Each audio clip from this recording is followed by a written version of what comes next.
নমস্কার বন্ধুরা, আমি সিদ্ধার্থ গ্রিন রুফ কৃষ্ণা চ্যানেলে আপনাদের সকলকে স্বাগত। তো চলুন আজকে একটা ছাদ বাগানে এসেছি আমরা। তো চলুন দেখায় কিছু গাছ।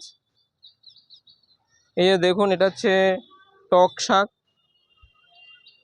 বলে, আর এখানে ফুলও হয়। এই দেখুন, এছাড়া আছে দেখুন বেগুন গাছ, এই যে পেকে গেছে, হলুদ হয়ে গেছে বেগুন গাছ। আর এখানে দেখো কিছু বেগুন ধরছে।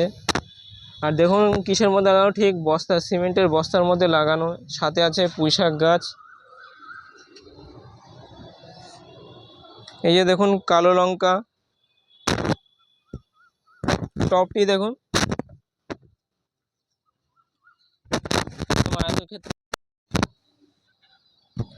তো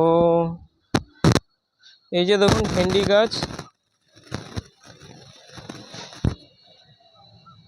এখন বর্ষার শুরু যেহেতু, তো ভেন্ডি গাছ সকলে লাগান। এই যে দেখুন একটা ভেন্ডি বেরোচ্ছে নিচ থেকে।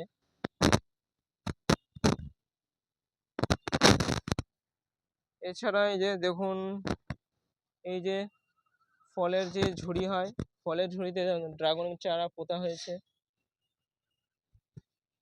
যেহেতু আজকে ম্যাম খুব বিজি, তাই আমাদের সাথে আজকে আর দেখা হলো না। বললো তোমরাই করো সব ভিডিও। তো চলো, এই যে এটি হচ্ছে টাইম ফুল গাছ।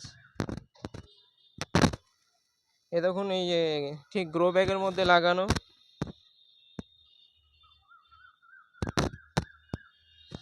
এই যে নয়নতারা, এটা নয়নতারা বলে না অ্যাকচুয়ালি, কিন্তু আমরা নয়নতারাই বলি সবাই।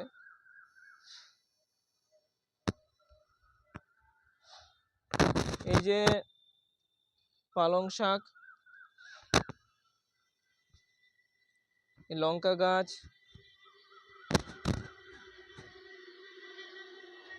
এখন তো শীত শেষ, এখন গরম। এই যে চন্দ্রমল্লিকা ছিল, হলুদ চন্দ্রমল্লিকা।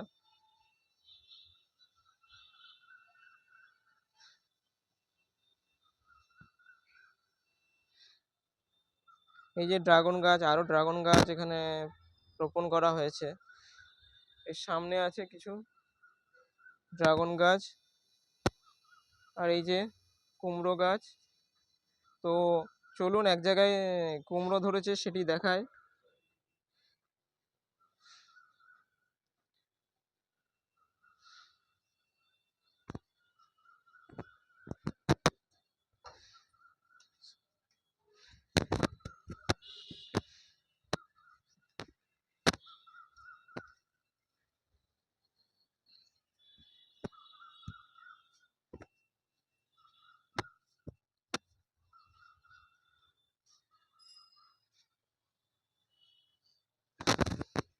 এই যে দেখুন, আমি এটা তুলতে পারছি না যেহেতু ফল ধরেছে। এই যে দেখুন একটি ফল ধরেছে কুমড়ো গাছে। ঠিক দেখুন, একটা ছোট কন্টেনারের মধ্যে, ঠিক ফলের ঝুড়ির মধ্যে, অল্প গোবর সারের মধ্যে কি সুন্দর কুমড়োটা ধরেছে দেখুন। তো যারা ছাদ বাগান করেন এরকম ফলের ঝুড়ি অবশ্যই কিনুন, এবং সাথে এখানে বস্তা বস্তা পেতে দিন, তাহলে জায়গাটা আরও বাড়বে, মাটি দিতে সুবিধা হবে।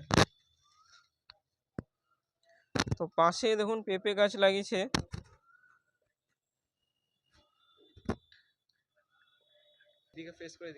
এদিকে ঠিক আছে।